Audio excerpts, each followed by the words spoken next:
Hey guys, magandang araw sa inyong lahat. May nagtatanong sa akin kung paano ba daw gumawa ng plano sa Revit, yung pinakauna na gagawin, yung basic, which is kung paano magsimula sa scratch. Kasi yung mga tutorial sa YouTube, sa mga ibang napapanood nila, nandun na siya sa gitna kagad kung paano gumawa ng plano mismo. Pero hindi na sinasabi yung pinakaunang step na gagawin mo. So ito ngayon ang ituturo ko sa inyo. Nakabukas na yung Revit ko. I'm using Revit 2024. So click natin yung new. Pagka-click mo niyan, lalabas itong dialog box na ito. I-click mo lang dito, hanapin mo yung gusto mong maging template mo. Marami kang makikita dito, pero ito depende sa na-install nyo. Kapag bago kasi yung bagong install dyan, wala pa itong mga ito, dalawa pa lang, ito pa lang Imperial Multidiscipline saka Metric Multidiscipline. Wala itong Architectural Construction na i-download yan from Autodesk website. So dito tayo sa Architectural Metric Project. Okay, makikita mo yung default dito pagkabukas mo ng Revit. May properties siya, may project browser. Pero minsan, lalo na sa mga baguhan, baka hindi nyo alam, minsan ito wala. Hindi alam kung paano hanapin. Ituturo ko muna sa inyo kung paano. Tanggalin ko muna. Yan, natanggal na. Ganyan yung minsan pag lumalabas ka agad yan, aburido sila na hindi alam kung paano palabasin. Gagawin dyan pag wala, mag right click ka dito sa mouse.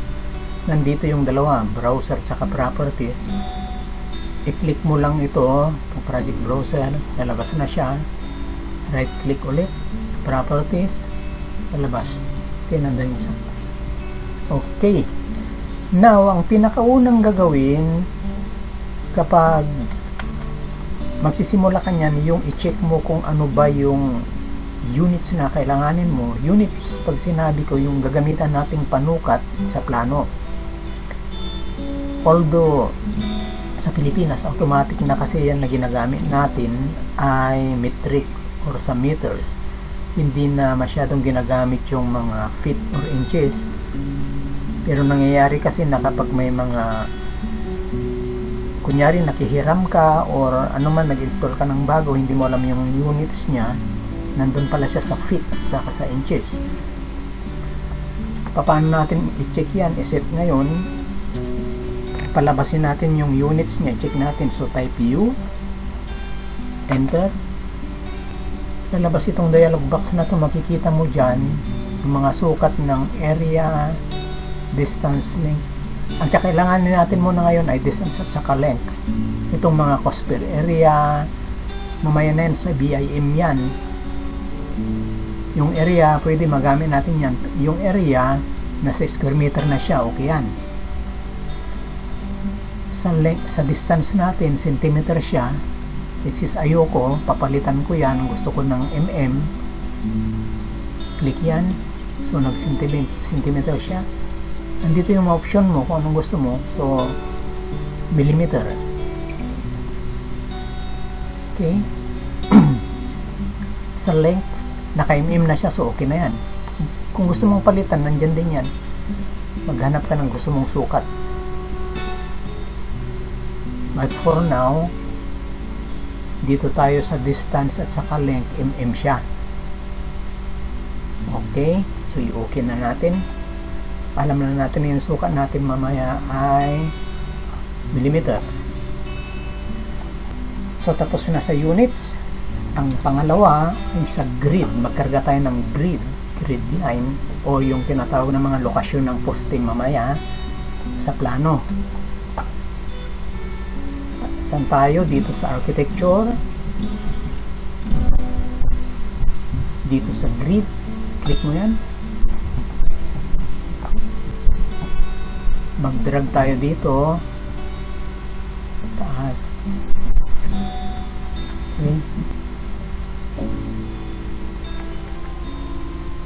Makikita mo dito, automatic na siyang lumalabas yung 1, right? Yan yung numbering ng grid natin. May dalawang paraan akong alam na paggawa nito, pero ang una kong tuturo sa inyo yung unang paraan muna. So mag-click lang tayo ng mag-click dito ng grid line, diretso lang. Kunyari 4 na span yung gagawin natin. Sige lang, click ng click lang. Yan yung unang paraan. Ngayon, wala pang katiyakan yung mga span yan. I-check muna natin itong dimensions nito, yung mga span nya.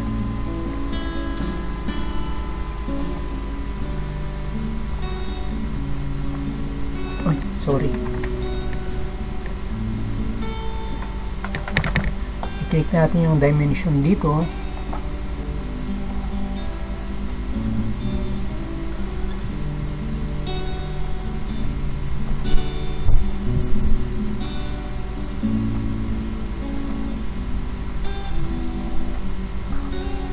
Makikita mo na yung mga span nila hindi pare-parehas. Okay, now kung gusto kong ang span ko sana is 5 meters, 5 meters dito, 6 meters dito, 5 meters doon. Ang unang-unang gagawin dyan, i-click muna itong grid line. Kung ano itong ililipat ko, i-click ko ito at saka ito. Tandaan nyo na yung una kong na-click ay black, yung pangalawa ay maging blue. Yang blue, yan yung lilipat, yan yung uusog. At yung black, yan yung magme-maintain doon sa original place nya. Okay? Now, ulitin natin. I-click ko to na una, pangalawa ito, nag-blue siya. Saka ko i-click ito, palitan ko ng 5,000. Enter, lumipat siya. Okay? Tandaan nyo na kung ano yung una kong i-click, yun yung magme-maintain ng tamang location niya. Yung pangalawa, which is mag-blue-blue, yun yung lilipat. Subukin natin dito sa pangalawa. I-click ko ulit. Yan yung una, which is yan ang mag-i-stay. Pag-click ko itong pangalawa, nag-blue, yan yung mag-move. Palitan natin ito, dimension 6,000. Depende sa inyo kung anong span ng gusto nyo. Yan, lumipat siya. Escape, din i-click ulit to. Saka i-click yan. Papalitan ko to, 5,000. Yan. Okay. Now, nakuha na natin yung span na gusto natin dyan sa vertical. Dito tayo naman sa horizontal. Dito tayo ulit sa grid. Drag natin towards left to right. Pag-click natin, pansinin nyo yung lumabas na automatic na number doon sa may balloon ay 5. Kasi ang nangyari niya, na-detect niya, consecutive siya. 1, 2, 3, 4, 5. Which is ayoko nito, gagawin ko yan na gusto kong number, letter. I-double click lang natin yan. Tapos palitan ng letter A. Enter. Naging A na yan. Excuse me. Pasensya na kayo sa boses ko at ako'y medyo na mamaos. Malamig kasi dito sa amin ngayon. A to A. Pag mag-drag ako dito ulit ng isa o gagawa tayo ng isa ulit, automatic na yan na magiging B. Now, yung pangalawa na unang paraan ng paggawa kako ay ibahin ko dito. Ito, nag-drag lang tayo ng nag-drag kanina, di ba? Ito, mag-copy naman tayo. Yun yung pangalawa. Ang gagawin dyan, i-click lang natin ito. Pag nag-blue na siya, type CO. Automatic na siya nalalabas yung imaginary line. Pag lumabas yung imaginary line, pwede mo nang i-drag yan. Mag-copy. Huwag kang mag-enter, mag-press ng enter kapag nag-type ka ng CO kasi mawawala yan. hindi ka makapag-copy. Okay, ulitin natin. Click yan, type CO, lumabas na siya, then i-click dito, i-drag pababa or pataas, depende sa gusto mong location ng pagkopyahan. Doon mo ikakarga. Okay. So ipababa ko. Pag naipababa mo ng ganyan, huwag mo muna i-click yung mouse, i-type mo yung span na gusto mo, which is gusto ko 5 meters din or 5,000. Type 5,000 sa keyboard, enter. Lumabas na yon, nasa 5 na yon. Pero huwag mo muna i-click itong mouse para hindi mawala yung imaginary line, kasi naka multiple copy yan, automatic siya. Okay, i-drag mo lang tuloy-tuloy ng ganyan kung anong gusto mo ulit na span. 6,000 parang sa taas, i-type mo ulit 6000, enter. Tapos copy ulit, diretso pababa, enter mo ng 5,000, enter. Makikita mo na ngayon din yung sinasabi ko kanina, A, B, C, D. Consecutive na siya. Okay? Now, ito, bitin, gusto nating pahabain ito. Mag-click ka lang dito, i-click mo sa anumang kwan dyan. Lalabas yung bilog na yon. Press and hold, i-drag mo pababa. Okay, nandiyan na yan. Yun, masyadong mataas din naman, i-click mo lang ulit yan, or dito, doon mo sa may bilog, hilahin pababa. Okay, sumama yung dimension, pero no problem yan, pwede mo rin madala yan. Okay, now, tapos na ngayon yung grid line natin. Anong susunod na pangatlo? Una yung units, pangalawa is grid lines, pangatlo yung elevation lines, yung label pala, yung label line sa mga elevation. Makikita mo dito sa label, dalawa pa lang yung label nyan. So check natin dito sa east o anumang part ng elevation. Dito yung grid line kanina na ginawa natin, bitin siya, so i-click natin to katulad kanina. Yan,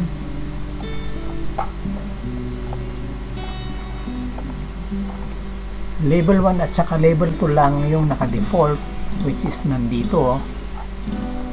Tapos yung height niya from label 1, ito yung 0, ito yung reference point natin. Dito nagsisimula yung elevation. From level 1 to level 2 is 4,000. Papalitan natin yan mamaya. Ang una muna natin gagawin,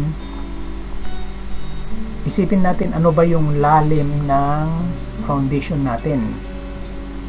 Ipapaliwanag ko sa inyo mamaya kung bakit kailangan natin itong mga to. So gagawa tayo ng 1 meter na foundation line sa ilalim ng lupa. Ang gagawin natin yung parang pangalawang paraan ng paggawa kanina sa may grid line. I-click natin to, type CO, drag pababa. Ang lalim natin ay sabihin natin 1 meter, so minus 1,000 or 1 meter, enter. Tumaas siya, hindi niya na-detect yung negative. Edit natin, click lang to,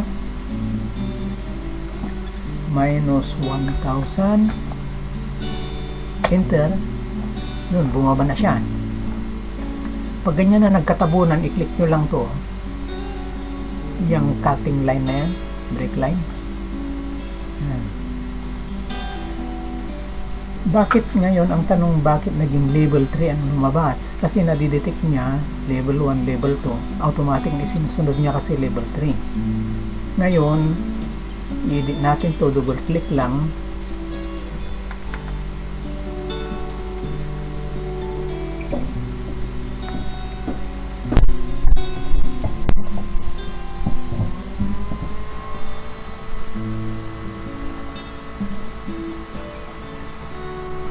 Palitan natin yan ngayon ng foundation line.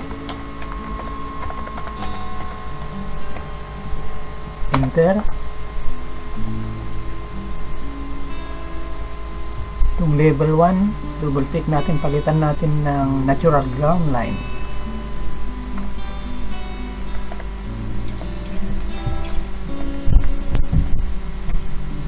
Enter. Click yes.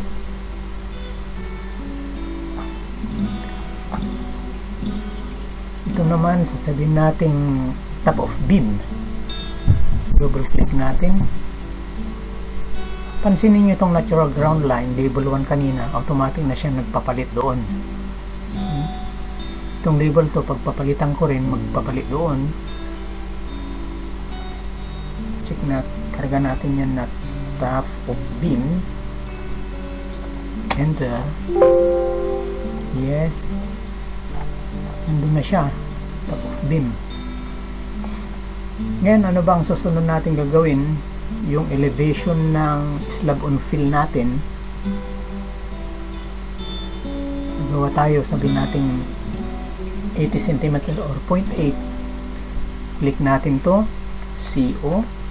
Lumabas na yung imaginary line, pwede nang mag-copy. Click ulit dito, saka i-drag pataas. Type 800. Enter. Nandun na siya yung 800. Pero bakit level 4 na naman? Kasi kanina level 3, right? Susunod sa level 3, level 4. Nandidetect niya yan. Edit lang natin ulit ito. Palitan natin ng finish floor line. Enter. Yan na siya. Pero bakit wala doon? Hindi lumalabas. Mamaya papaliwanag ko sa inyo. Okay. Now, ito ang tanong. Ang gusto natin dito, mula dito sa finish floor line hanggang sa top of beam ay 3 meters. Kasi itong 4 meters na yan, nanggaling dito sa may 0, sa natural ground line. I-check natin kung gusto nyo. Sa dimension,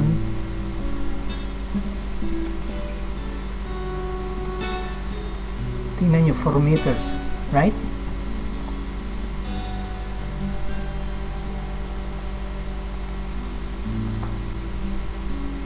Dito naman sa may finish floor line, 320 siya, which is gusto lang natin sana to 3 meters. So paano gagawin dyan? Okay, itong gagawin nyo, i-click mo ito yung ililipat mo, i-click mo yan, mag-glue siya. Pag nag-glue na yan, ready na yan, ay edit. Okay. Balikan natin. Kapag hindi mo na i-click yan, black pa lang yan, hindi mo ma-edit yan, try natin na edit yan. Iba ang lalabas. Right? Kasi black siya. So, ang gagawin muna natin, i-click ito. Saka i-click tong dimension na yan. Edit na yan. Input natin 3,000. Enter. Yan, naging 3,000 na siya. Or 3 meters. Itong 4,000 naman kanina, naging 380 na. Okay. Now, ang susunod natin na ilagay kung ito ay top of beam, yung top of rope.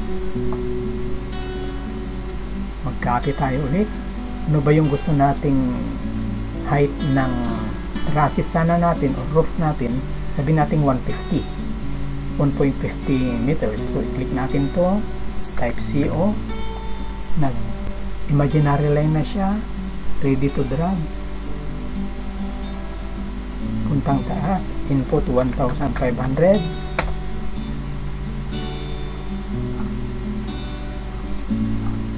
Sorry, 15,000 yata yung nakarga ko. Dali, ulitin natin. type CO 1,500, 15,000 yung naikarga ko kanina. Yan, check natin to. Okay, 1,500. Now, level 5 na siya kasi level 4 kanina, right? Automatic na nadidetect niya kako. Level 5 na naman siya. Check natin dito. Edit natin. Karga natin ng top of rope. Enter. Yan. So, kompleto na yung level na gusto natin. May edit nyo yan. Mamaya kung iba-ibang height yung gusto nyo, at least nakuha nyo na kung paano paggawa. Basta pag mag-edit kayo dyan, i-click nyo lang yung gusto nyong ilipat, yun yung lilipat. Babaguhin nyo lang, yun yung mag-iba yung size. Now, itong problem, bakit itong mga foundation line, top of rope, wala dito? Yung finish floor line, wala dito. Dapat nandyan yan. Pansinin nyo, 1, 2, 3, 4, 5. Sa limang yan, dalawa ang blue, which is sila lang yung nandito. Yung black na yan, yan yung wala. At paano natin mapapalabas dito? Punta tayo dito sa taas, sa ribbon, sa may view, plan views, floor plan. Nandito yung tatlong yan, which is wala dito. Paano mo may karga yan doon? I-highlight natin yan para mapagsabay-sabay. I-press mo yung control, ibabad mo, tsaka click lahat to para mag-highlight. Then, okay. Pansinin nyo, mapunta sila lahat dyan pagka okay ko nito. Dito. Okay, nandun na sila lahat. Okay, tapos na yung number 2. Ang number 3 na gagawin natin yan ngayon. Oh, sorry. Tapos na yung 3 na pinaka-importante. Ngayon, i-check natin kung papaano, bakit ko sinasabi na itong mga ito ay kailangan nating unahin kung gaano ka-importante yan. Papaliwanag ko sa inyo ngayon.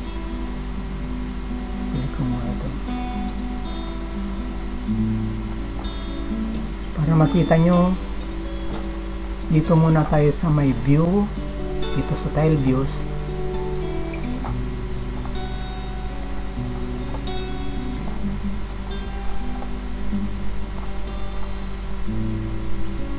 Tabi ko itong mga to.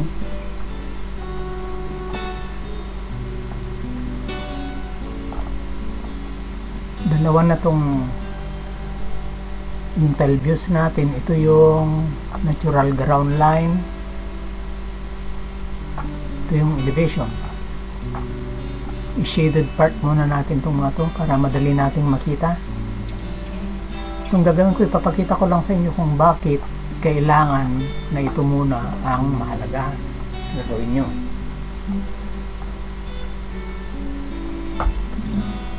Gawa tayo ng wall.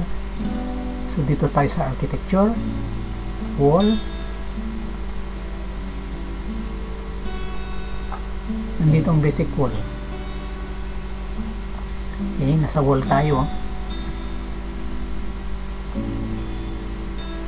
Pag lumabas na itong wall na ito, isipin natin itong plan na itong ginagawa natin na nasa natural ground line tayo. Nandito tayo. Align na yan. Okay.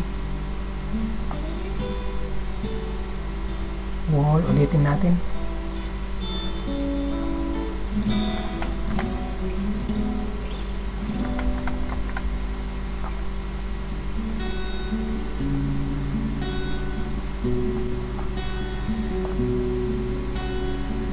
Pag lumabas na yung wall, dito tayo sa may taas.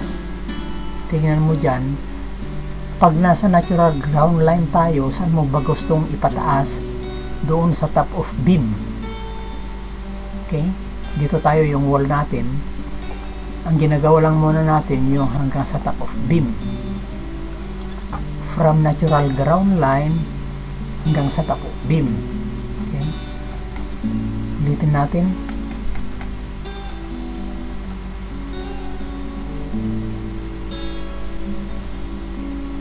I-click mo ito. Doon tayo sa top of beam.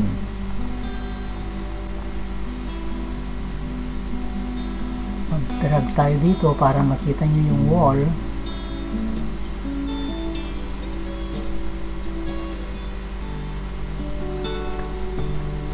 Pagpansinin nyo yan, automatic na siya na nandun sa may natural ground line hanggang sa top of beam.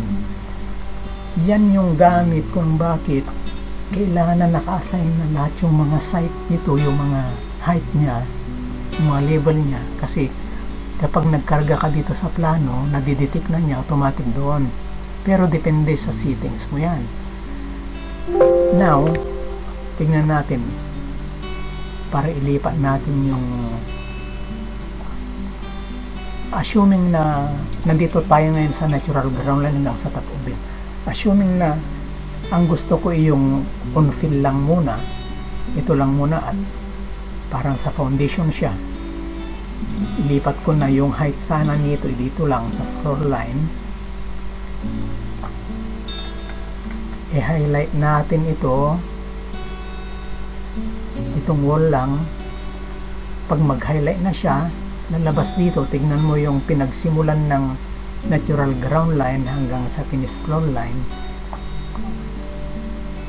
Tignan mo dito ngayon sa may up to level top of beam, gawin natin na finished floor line lang. Nandun na siya, bumaba siya. Okay. Now kung gusto ko din naman na magsisimula pala ako sa foundation line, so i-highlight natin ulit lahat yan, yung gusto nating wall. Magsimula ako sa foundation line dito, base, foundation line, nandun na siya, nagsimula sa foundation line. Kung gusto ko namang mula sa foundation line hanggang sa top of roof, i-highlight ko ulit yan.